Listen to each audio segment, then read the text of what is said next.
Assalamualaikum kawan-kawan petani cabai semua yang berada di seluruh Indonesia.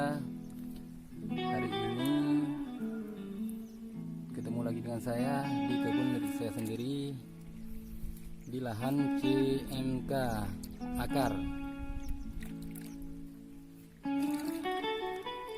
Hari ini yang sudah berusia kurang lebih 95 hari, sudah 10 kali pemetikan. Beginilah kondisinya kawan-kawan, bisa lihat sendiri. Kalau nggak ada halangan, besok sudah ataupun rencana pemetikan yang ke-11.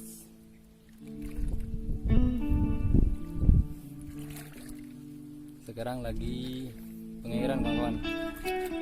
Ya beginilah kondisi pengairan di lahan saya saat ini. Maklum, modal kurang, jadi mirip-mirip lah. Alhamdulillah, varietas ini sangat tahan dengan virus ataupun jenis penyakit lainnya. Bisa lihat kawan, sudah 10 kali pemetikan, insya Allah buahnya masih sangat lebat dan ukurannya pun juga masih sangat panjang. Kalau di Aceh ini bisa disebut cabai super.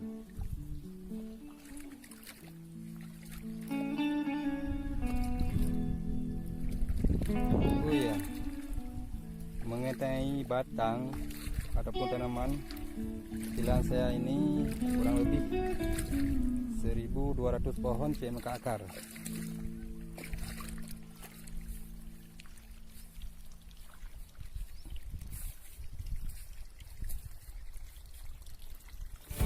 Sekian kawan-kawan, terima kasih. Assalamualaikum warahmatullahi wabarakatuh.